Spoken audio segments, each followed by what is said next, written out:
வணக்கம். இந்த அடைக்கலம் அப்படின்னு ஒரு வார்த்தை இருக்குங்க. அது நம்மகிட்ட வந்து என்னை காப்பாற்று அப்படின்னு கேட்டுக்கிட்டா அவங்கள நம்ம எப்படி பாதுகாக்கணும்.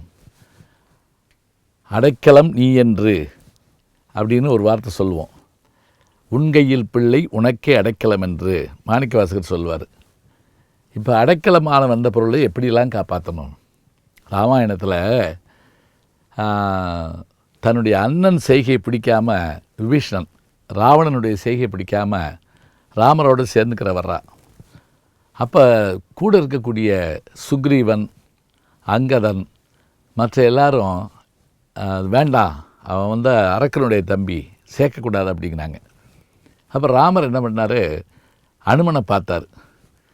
அனுமன் ஒரு வார்த்தை சொன்னார், இல்லை நான் தான் நேராக போய் பார்த்துட்டு வந்துவேன்.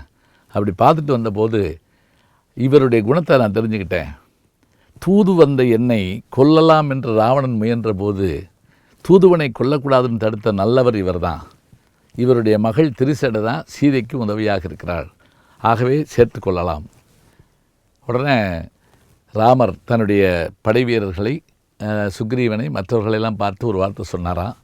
அவன் கூப்பிய கரத்தோடு நம்மகிட்ட அடைக்கலங்கிற வந்திருக்காப்புல, அதனால் நம்ம சேர்த்துக்கலாம் சொல்லிவிட்டு ஒரு கதை சொல்கிறாருங்க. ஒரு மரத்தில் 2 பறவைகள் இருந்தன, 2 புறாக்கள் இருந்தன, ஆண் புறா பெண் புறா. ஆண் புறா தான் எப்போ உணவு கொண்டு வரும், அதுக்கு உடல் நலம் இல்லை. பெண் புறா போய் நாம் உணவு கொண்டு வரேன்னு போச்சு. ஆண் புறா கவலைப்பட்டுச்சு, உனக்கு உலகம் தெரியாத, எப்படி போவ, எதிரிகள்கிட்ட மாட்டிக்கிறாத. இது போச்சு. போன இடத்துல என்னாச்சு, ஒரு வேடன் பொறிகளில் எல்லாம் போட்டு வச்சுருந்தான். அந்த இதை பார்த்தோன்னே சாப்பிட இறங்குச்சு. அப்படி பிடிச்சிக்கிட்டாவன். பிடிச்சிக்கிட்டவன் என்ன பண்ணால் ஒரு கூண்டில் அடைச்சி மழை வந்தவுடனே இந்த புறாக்கள் கூடு கட்டியிருந்த அந்த மரத்துக்கடியிலே வந்துட்டான். வந்த உடனே இந்த மேலே இருக்கக்கூடிய புறா வருத்தத்தோடு, ஐயோ போன மனைவியை காணாமே, மழை வந்துருச்சு, இருட்டிருச்சேன்னு கவலைப்பட்டுச்சு, குரல் கொடுத்தது. அப்போ கீழே கூட்டில் இருந்த அந்த புறா, பெண் புறா என்ன பண்ணுச்சான், தன்னுடைய துணையை பார்த்து, நாதா கவலைப்பட வேண்டாம், நான் இங்கே தான் இருக்கிறேன்.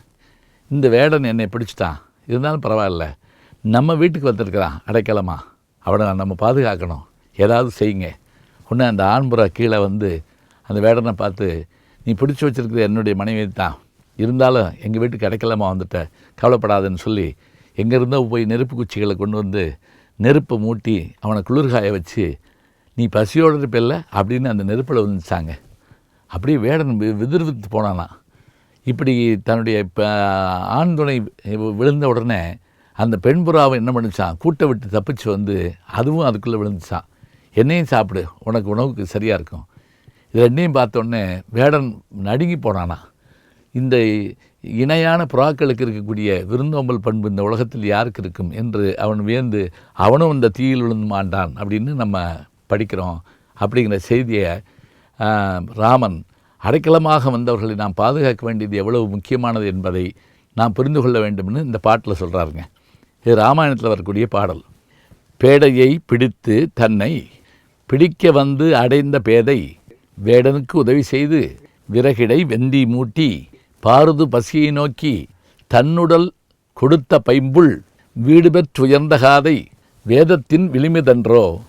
அந்த புறா செஞ்ச அந்த செயலானது அது விண்ணுலகத்திலே சொர்க்கத்துக்கு சென்றது. இதை போன்ற செய்திகளெல்லாம் நாம் அடைக்கலத்தினுடைய பெருமையை அறிந்து கொள்ள வேண்டாமா என்று ராமன் விபீஷணனை அடைக்கல பொருளாக ஏற்றுக்கொள்ளும் போது கூறினார்னு சொன்னால், நாம் நம்மிடத்தில் அடைக்கலமாக வருபவர்களை எப்படி பாதுகாக்க வேண்டும் என்பதை புரிந்து கொள்ள வேண்டும்.